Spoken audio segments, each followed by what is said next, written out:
Har du købt vores Speedrope Elite, så er der her en kort video til, hvordan man samler det, og hvordan man justerer længden, så den passer til dig og dit niveau. Til dit nye Speedrope, der har du modtaget 2 håndtag, 1 wire og 1 sæt elastikker. Det første, vi skal have gjort, det er at gøre wiren klar til at komme igennem shibetøjet. Så den lille lås, der sidder på her, den skal løsnes med den nøgle, som medfører, eller også bare et andet værktøj, du har derhjemme. Og så skal vi lige have trukket låsen og den sorte gummidut af shibetøjet. Sådan her.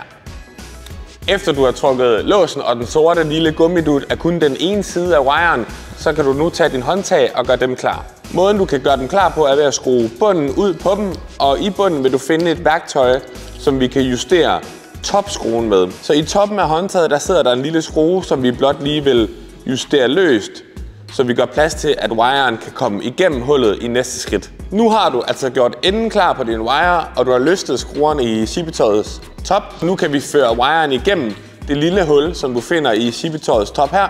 Først den ene, og så skal den anden på i samme side. Sådan her.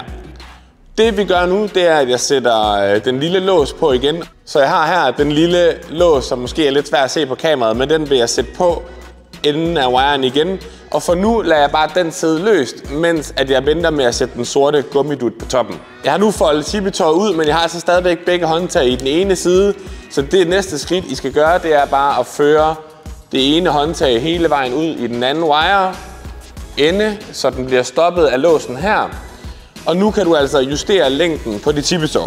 Det jeg vil anbefale dig at gøre, når du skal justere længden, det er at sætte en fod på midten af rebet og føre den side, der er låst, op til brystet, cirka midt brystkasse her. Så vil jeg tage den anden håndtag og sørge for, at den er justeret, så de mødes på midten. Er du vildt dygtig til dobbeltunder, så kan du nøjes med at have det til ned omkring nippelhøjde. Er du lidt mere ikke så vant til at lave dobbeltunder, så kan du sætte den til midt brystet her. Og er du helt nybegynder, så skal vi altså op omkring kravbenet. Jeg vælger at sige, at jeg er sådan midtøvet, så det bliver omkring til midten af brystet for mig. Så er det næste skridt blot, at jeg lige skal have låst. Den her, det gør jeg lige bag ved kameraet. Jeg har nu låst begge af de her yderlåse med det lille værktøj, som medfølger, så lad os lige gemme den væk. Wiren, den kan nu ikke trækkes ud igennem shibetøjet, men som du kan se, så kan den jo godt skubbes modsatte vej. Og det vil jeg lige kort introducere for jer.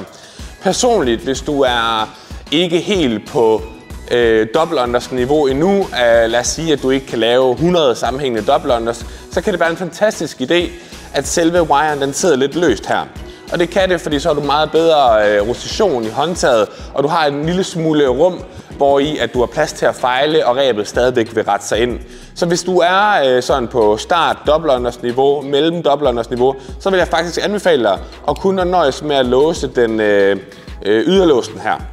Hvis du derimod er super øvet, og du virkelig har styr på din dobbeltunder, så kan du igen skrue bunden ud af dit håndtag, sådan her, hvor du finder et værktøj, du kan skrue ned i toppen, og dermed så kan du lige låse selve topwiren også. På den måde så har du altså 2 låse nu, og det gør, at den aldrig nogensinde vil falde ud.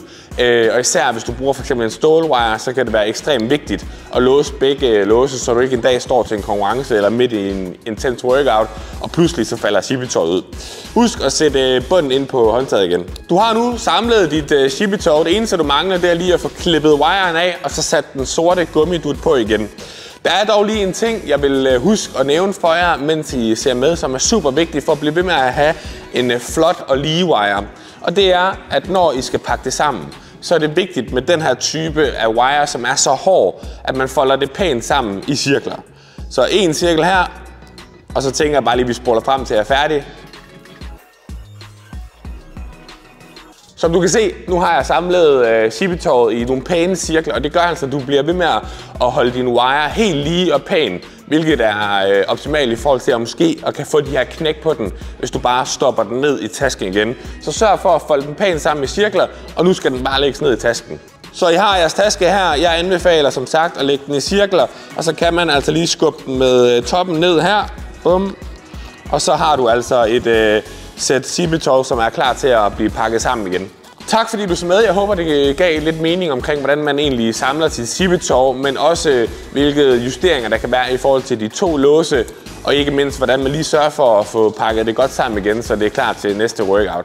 Tusind tak, fordi du har købt vores Scipitor. Vi håber, du bliver ekstremt glad for det. Som altid kan du skrive ind, hvis det er det mindste, og så vil jeg rigtig gerne hjælpe dig i mål, så du får en god oplevelse med vores produkter. Hej!